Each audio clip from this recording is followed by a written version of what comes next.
Jefferson, José, Maria Sioneide e os outros que estão aí com o telefone de iPhone, né? De smartphone, que não aparece o nome, mas com certeza agradeço já a todos aí pela presença. Vamos nesse momento envolvendo o nosso Mestre Jesus, a nossa Mãe Maria Santíssima, porque o nosso Mestre já havia nos afirmado que onde houvesse 2 ou mais pessoas reunidas em seu nome, ele estaria presente. Ele não disse se era virtualmente, por pensamento, ou se era presente na nossa presença, né, no físico. O importante é que nós estamos ligados através do pensamento, da oração, que com certeza esses mentores, esses amigos consoladores se encontram conosco nesta noite de hoje, já envolvendo Ivanildo, seus mentores, para que ele possa trazer a boa nova para a gente, por meio da doutrina, que a gente consiga assim fortalecer o nosso coração e através dessa teoria colocarmos em prática no dia a dia esse Evangelho Redentor. Seja conosco, Senhor, hoje, agora, amanhã e sempre. Ave Maria, cheia de graça, e o Senhor é convosco. Bendita sois vós, Maria, entre as mulheres, e bendito é o fruto do vosso ventre, Jesus. Santa Maria, Mãe de Jesus, rogai por nós errantes, agora e na hora de nossa partida, que assim seja, graças a Deus. A palavra é sua, meu irmão. Muito obrigado, viu? Deus abençoe. Gratidão imensa de aqui nos encontrarmos mais uma vez, reunidos neste mesmo ambiente virtual, para mais este momento de estudo, mais este momento de reflexões acerca do Evangelho de Jesus, à luz da doutrina espírita. Mesmo à distância, mas estamos aqui unidos e reunidos em pensamento. Conforme o nosso irmão acabou de lembrar, aquelas palavras de Jesus, que onde estivessem 2 ou mais reunidos em teu nome, ali ele estaria no meio, junto de nós. E conforme nós encontramos aqui no Evangelho segundo o Espiritismo, no capítulo 28º, logo no início, tem uma explicação acerca desta frase de Jesus, onde os Espíritos amigos nos falam que estarmos reunidos em nome de Jesus não é estarmos reunidos fisicamente, reunidos em corpos, mas sim reunidos em pensamentos para e pelo bem. Sem sombra de dúvida que Jesus está constantemente conosco quando temos este propósito. Então hoje aqui nos encontramos para atendermos a mais um compromisso pré-agendado com a Fraternidade Espírita Degraus de Luz, que fica localizada em São Paulo, mais especificamente em Itaquera. Muito obrigado a todos pela confiança. Muito obrigado a Deus pela vida. Gratidão a Jesus por estes belíssimos ensinamentos que Ele nos deixou.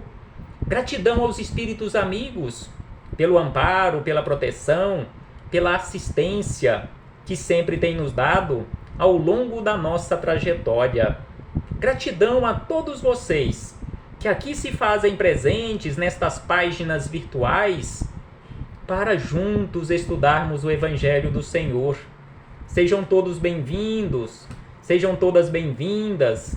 Recebam já antecipadamente o meu abraço fraternal e de imensa gratidão. Então hoje aqui nos encontramos, conforme a proposta para este momento, para estudarmos um pouco mais o Evangelho do Senhor Jesus à luz da doutrina espírita, de O Evangelho segundo o Espiritismo, o capítulo 9, que tem como título Bem-aventurados os que são brandos e pacíficos, mais especificamente o item de número 7, que nos traz uma lição belíssima acerca da paciência. Também com base em palavras do Espírito Emmanuel, em parceria com Chico Xavier, o capítulo 23 do Livro da Esperança, nos domínios da paciência. Então aqui iniciando as nossas reflexões para este momento, buscamos palavras de Jesus que foram proferidas lá no Sermão do Monte, quando ele nos falou da seguinte maneira, conforme anotações do evangelista Mateus, no capítulo de número 5, versículos 5 e 9. Jesus nos disse: bem-aventurados os que são brandos, porque possuirão a terra. Bem-aventurados os pacíficos, porque serão chamados filhos de Deus. Então, assim, Jesus nos falou sobre esta necessidade de transformação. Sabemos que é difícil, sabemos que a nossa trajetória é tortuosa, mas também nós sabemos que não é impossível realizarmos este processo. Exatamente por isto que aqui nos encontramos no planeta Terra, nesta imensa escola, nesta imensa sala de aula, nesta imensa universidade, ao mesmo tempo, imenso hospital. Porque todos nós, além de aqui nos encontrarmos neste processo educativo, nós também aqui nos encontramos em tratamento, naquela condição de almas doentes. Nós estamos aqui em tratamento. Então é por isto que agradecemos mais uma vez ao médico dos médicos, Jesus, porque ele disse que veio à Terra não para os sãos, mas para os doentes. E é exatamente por isto que aqui nos encontramos realizando mais este processo de tratamento, porque aqui nos encontrando neste processo de estudo, neste processo de esclarecimento, nesta busca incessante por conhecermos a verdade, nós estamos em tratamento, porque a partir do momento em que nós conhecermos a verdade, nós faremos escolhas corretas para a nossa vida e aí não adoeceremos mais. Então aqui neste item de número 7, que trouxemos para este momento, falaremos um pouco com base nas palavras de um espírito amigo, uma mensagem recebida em 1862, em que este espírito amigo nos fala da seguinte maneira, que para nós parece ser até contraditório estas primeiras palavras, ou contraditórias estas primeiras palavras deste espírito amigo, mas é exatamente assim. Então aqui ele diz que a dor é uma bênção que Deus envia a seus eleitos. Então muitos de nós, quando ouvimos esta frase, muitos de nós pensamos da seguinte maneira: mas eu não quero ser eleito de Deus, porque se Deus envia a dor como uma bênção para os seus eleitos, então eu não quero ser eleito de Deus porque eu não quero sofrer. Aí é que nós nos equivocamos, porque não é Deus quem envia especificamente a dor que nos chega, exatamente aquele processo de tratamento, é aquele início de cura, devido às nossas escolhas equivocadas.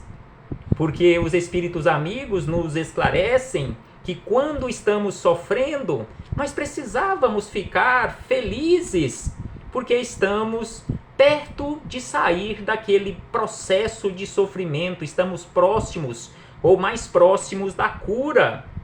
Então é por isso que este espírito amigo nos fala que a dor é uma bênção, porque através da dor nós aprendemos, porque aí nós iremos ser marcados mais profundamente para fazermos escolhas mais acertadas a partir daí. E aí ele diz na sequência: não vos aflijais, pois, quando sofrerdes, antes de tudo, bendizei de Deus, o Todo-Poderoso, que pela dor neste mundo vos marcou para a glória no céu. Então, pela dor aqui neste mundo, pelo processo pelo qual nós escolhemos passar aqui neste mundo, porque a dor não é uma escolha de Deus, porque Deus não quer que soframos, porque em muitas situações Nós falamos de forma equivocada: ah, não, eu estou sofrendo, eu aceito o sofrimento, porque Deus quis assim.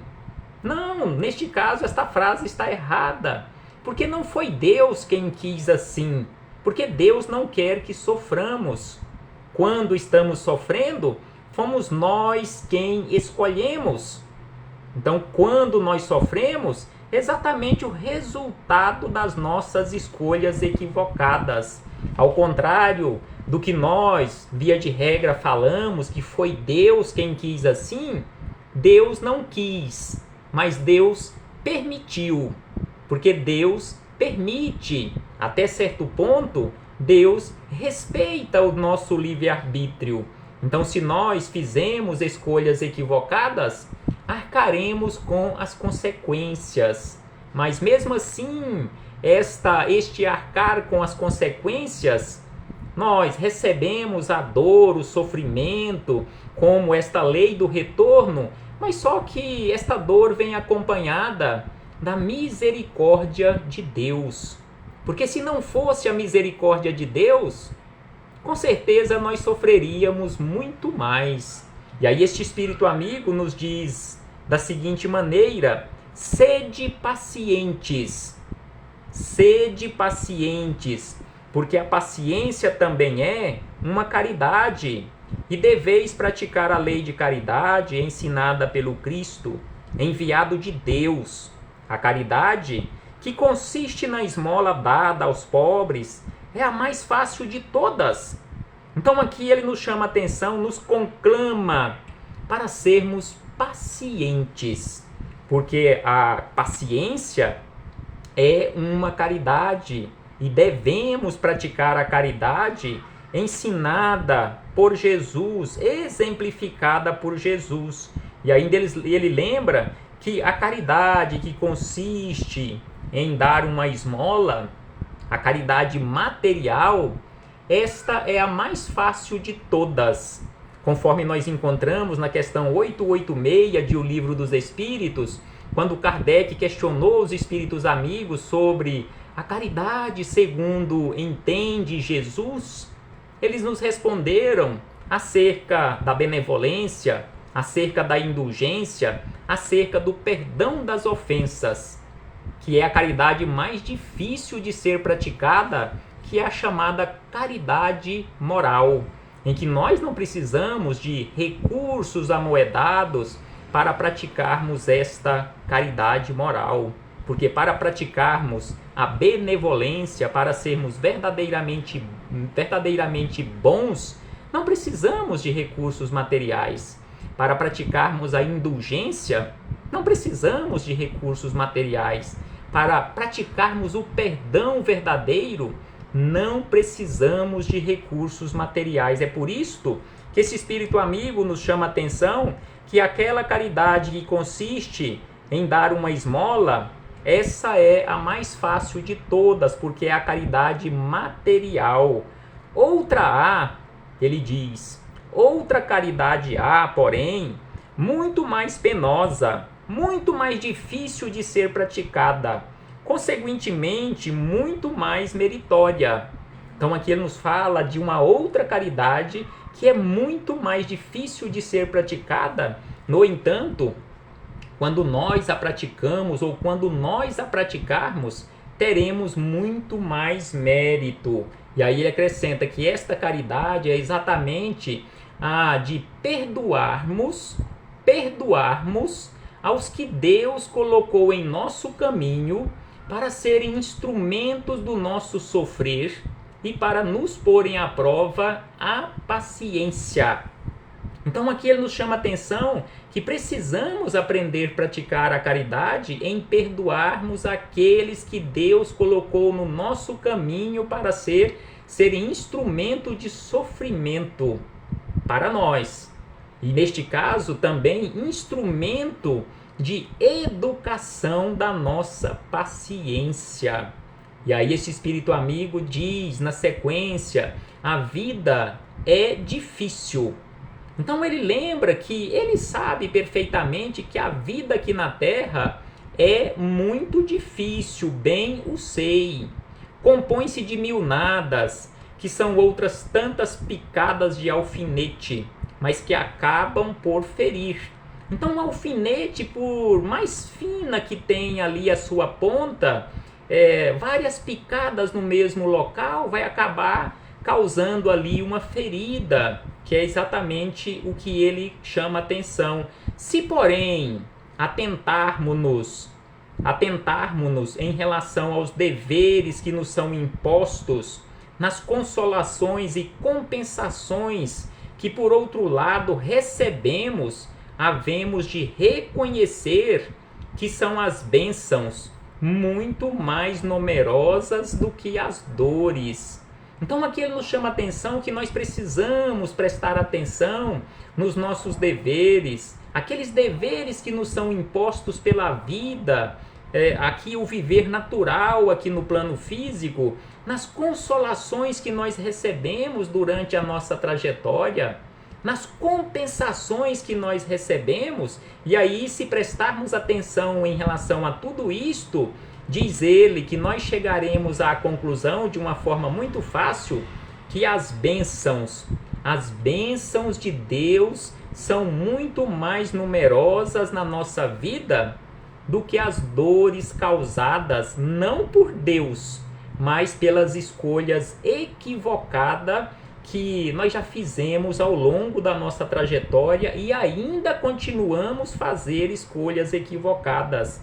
E aí ele diz na sequência que o fardo que carregamos parece menos pesado quando nós olhamos para o alto. Então aqui ele nos dá uma orientação que é preciso olharmos para o alto e agradecermos a Deus pela oportunidade da vida, pela oportunidade do aprendizado, apesar das dificuldades, olharmos para o alto, que a vida se torna mais fácil do que quando nós curvamos a nossa fronte para a terra.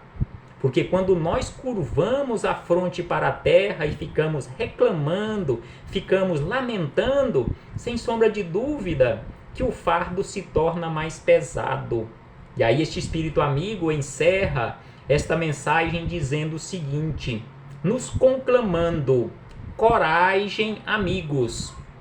Coragem, amigos. Apesar de todas as dificuldades pelas quais vocês estão passando, ele diz, as dificuldades que ainda nós iremos passar aqui na Terra, eles, os espíritos, estão constantemente do nosso lado, a pedido de Jesus, nos auxiliando no carregar este fardo. Então ele diz: coragem, amigos, tendes no Cristo o vosso modelo. Então aqui este espírito amigo nos lembra e nos relembra o que nós encontramos na questão 625 de O Livro dos Espíritos. Jesus, guia e modelo para toda a humanidade. Então aqui ele nos conclama a termos coragem, ao invés de baixarmos a nossa fronte para a terra, erguermos a nossa fronte para o alto, porque nós temos o Cristo na condição de modelo e guia para todos nós. E ainda ele lembra, mas Jesus sofreu muito mais do que qualquer um de vós e nada tinha que se penitenciar, ao passo que vós, todos nós, temos muito a expiar em relação ao nosso passado delituoso e vos fortalecer para o futuro. Sede, pois, pacientes. Ele ainda reforça: sejamos, pois, pacientes, sejamos, pois, cristãos. Esta palavra resume tudo. Então aqui ele nos chama a atenção que é preciso ter paciência, é preciso que nos comportemos na condição de verdadeiros cristãos. Então aqui fechamos este parêntese nestas belíssimas palavras deste espírito amigo para refletirmos um pouco mais acerca da paciência com base nas palavras de Emmanuel, este espírito de sabedoria que nesta parceria maravilhosa com Chico Xavier, nos deixou este manancial inesgotável de ensinamentos. Então, no capítulo 23 do Livro da Esperança, Emmanuel nos fala também acerca da paciência, comentando este item de número 7 do capítulo 9 do Evangelho segundo o Espiritismo. Então, Emmanuel, ele começa as suas reflexões nos chamando a atenção da seguinte maneira. Prestemos bastante atenção nos esclarecimentos de Emmanuel. Então ele diz que em muitos episódios constrangedores da vida, admitimos que paciência é cruzar os braços e gemer passivamente em preguiçosa lamentação.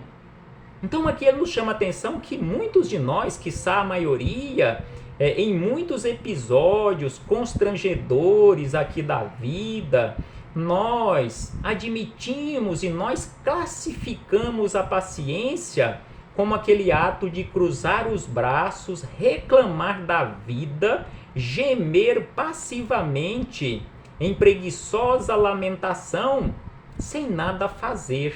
E ainda ele diz que em outros momentos, em outros lances da luta humana, com que somos defrontados por manifestações de má-fé, arraiarem por dilapidações morais inomináveis, supomos que paciência é tudo deixar como está para ver como que fica. Então aqui Emmanuel faz estas duas ponderações para nos dizer que paciência não é isso, paciência não é ficar de braços cruzados, paciência não é deixar como está para ver como fica. E aí ele questiona na sequência, isso porém constará das lições da vida ou da natureza?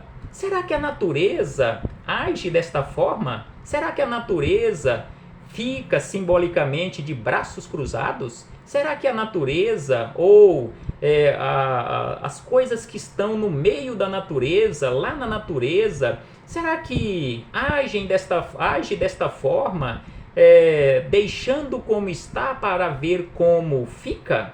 Então este é o questionamento de Emmanuel.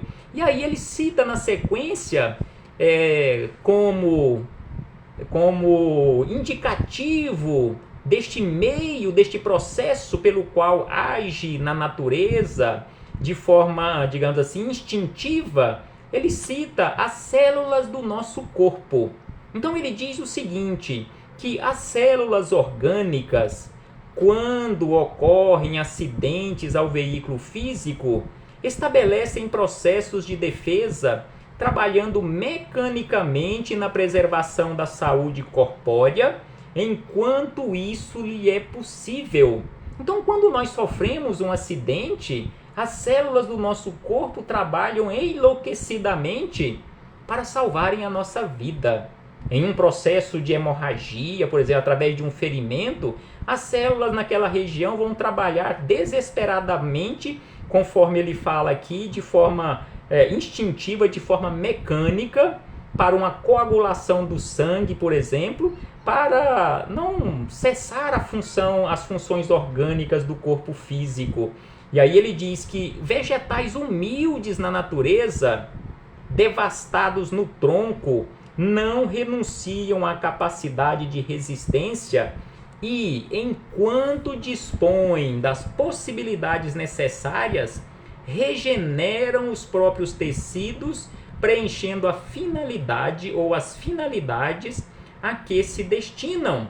Então, um vegetal na natureza, quando a gente vai lá e corta ele lá no tronco, se existe ainda ali um sinal de vida, ele vai trabalhar desesperadamente para regenerar, para sair outros brotos e continuar a vida, conforme Emmanuel aqui nos chama a atenção em relação a este processo natural, ou seja, esse processo da natureza, ao passo que em muitas situações, conforme ele diz, nos episódios constrangedores da vida, nós ficamos de braços cruzados e alegamos, não, eu sou paciente, eu estou esperando deixando como está para ver como que fica.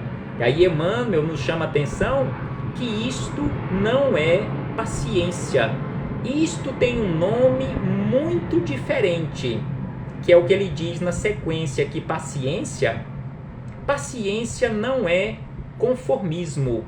Da mesma forma que paciência não é ficarmos acomodados de braços cruzados. Então paciência não é conformismo, é reconhecimento da dificuldade existente. Então paciência é reconhecimento da dificuldade existente, porém com a disposição de afastar aquela dificuldade sem atitude extremista, nem deserção da esfera de luta e nem choro improfícuo na hora do sofrimento. Então paciência é isso.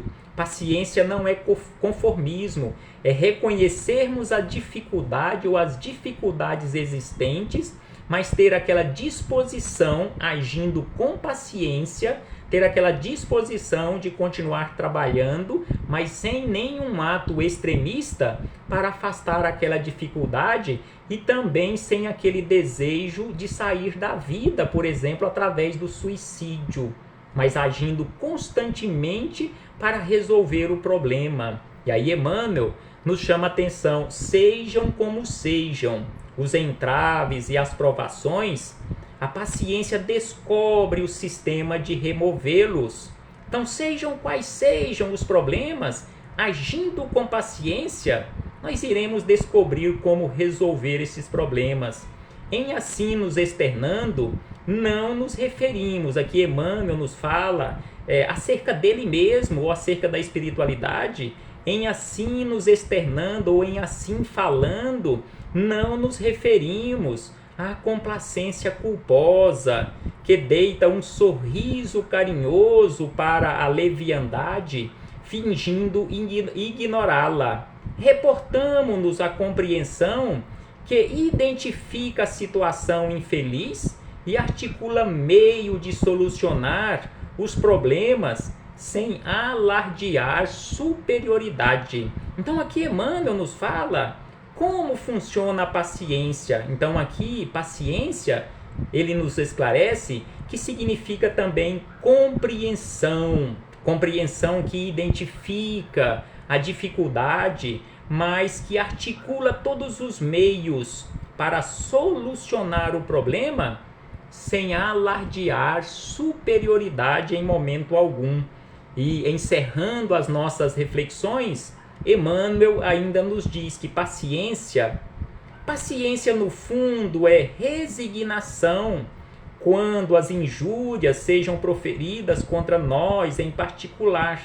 Então aqui ele diz que quando a injúria é proferida contra nós, paciência é resignação, mas sempre que os ataques sejam dirigidos contra os interesses do bem de todos, contra os interesses do bem coletivo, paciência é ter perseverança tranquila no esclarecimento geral, conquanto semelhante atitude às vezes nos custe sacrifícios imensos. Então paciência é resignação, paciência é perseverança, não é ficar de braços cruzados, não é deixar como está para ver como que fica. Reconhecer o problema e trabalhar constantemente para solucionar aquele problema, fazer tudo o que estiver ao nosso alcance e ter a sabedoria ou a ciência da paz de esperar pela providência divina. E aí Emmanuel encerra dizendo: Jesus foi a paciência sem limites e continua sendo a paciência sem limites para com todos nós. No entanto, embora suportasse sereno todos os golpes que lhe foram endereçados pessoalmente, preferiu aceitar a morte na cruz a ter de aplaudir o erro ou a cumpliciar-se com o mal. Então, devido à nossa ignorância, porque não foi Jesus quem escolheu ir para a cruz, fomos nós, devido à nossa ignorância, que o enviamos para a cruz. Então aqui ele diz que Jesus, que foi o exemplo da paciência sem limite, pessoalmente sofreu todos os açoites, aceitou todo o sofrimento e aceitou a cruz do que ser cúmplice dos nossos erros. Então que possamos aprender com Jesus e termos em nós, construirmos em nós a paciência verdadeira. Reflitamos, meus irmãos e irmãs, acerca deste assunto, porque sem sombra de dúvida, não estou aqui falando acerca de paciência para vocês. Eu também não aprendi esta lição, exatamente por isso que estou repetindo constantemente. Já repeti esta lição várias vezes em vários estudos, para ver se eu aprendo. Até breve, meus irmãos e irmãs. Um abraço fraternal a todos e a todas. E espero, muito em breve, voltarmos a nos reencontrar para darmos continuidade aos nossos estudos e às nossas reflexões em nome do Senhor Jesus. Abraço fraternal a todos.